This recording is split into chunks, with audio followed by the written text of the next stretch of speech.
En fait, moi, les vecteurs, j'ai commencé à le mettre en place dans ma classe.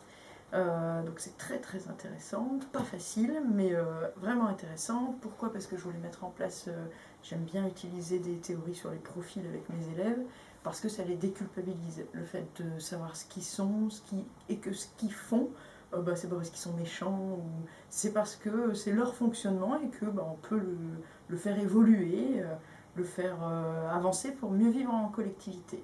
Et donc, qu'est-ce qu'on a fait? Dans un premier temps, je leur ai présenté l'histoire, avec les petits bonhommes préhistoriques. Donc ça les a bien intéressés. Et puis de leur dire que aujourd'hui, on a encore ces choses-là en nous, mais qu'on en a plusieurs. Et à partir de là, on a commencé à avoir chaque vecteur et on a fait une affiche. Donc je leur ai donné les documents qu'on trouve dans le petit livret. Et ils ont fait les dessins, des points forts, des points de vigilance, de comment se nourrir, et puis les métiers, et puis on a fait une grande affiche. Et après cette affiche, il y a un tableau d'observation et les enfants ont le droit d'aller mettre quelque chose qu'ils observent en lien avec le vecteur. Donc par exemple, on a vu avec le vecteur cutané qu'on pouvait tricher parce qu'on veut être le premier. Donc j'en ai qui trichent souvent au foot.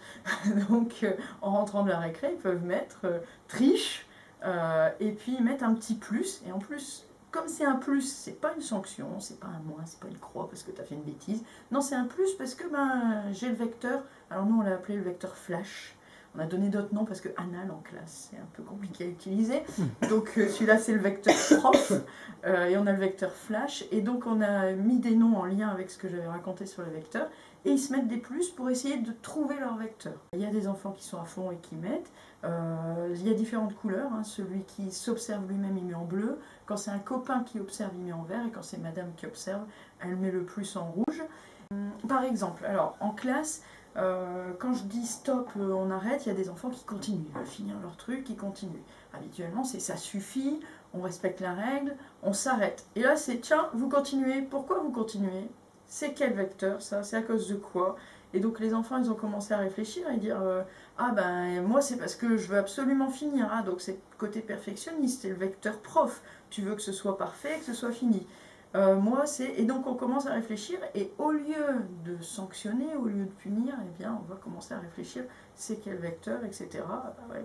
Il y a des moments en classe on ne peut pas aller au bout. Pareil sur...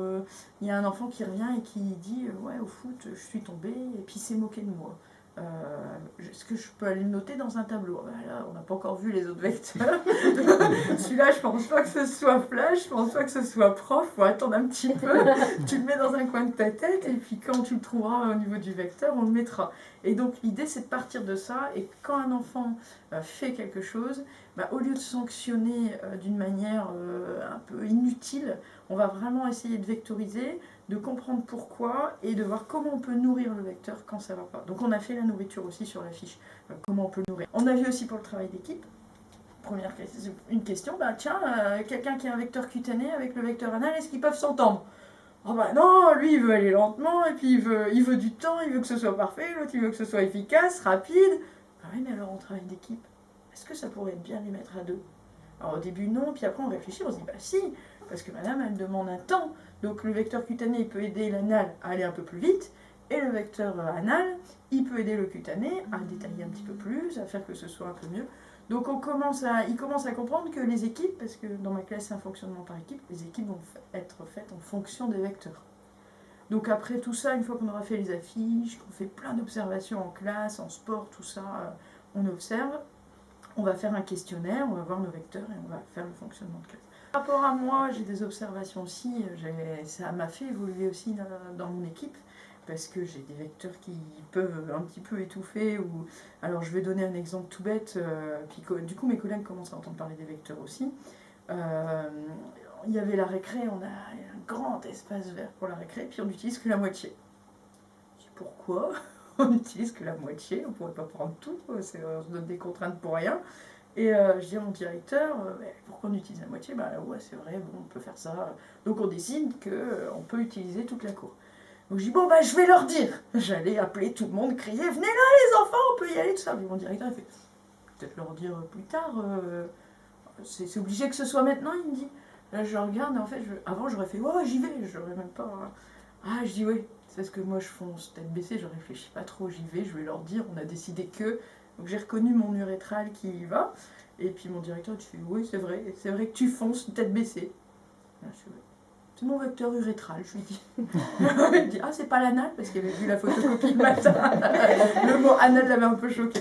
Donc moi ça m'aide un peu.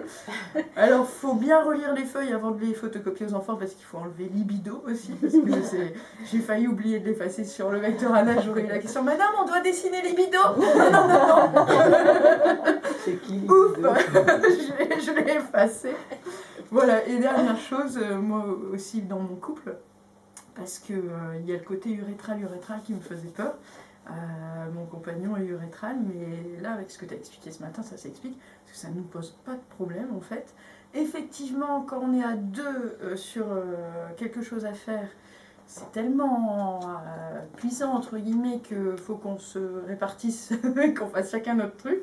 Mais on est ravis de voir l'autre faire, parce qu'on a subi peut-être un peu des couples où on était un peu celui qui faisait tout.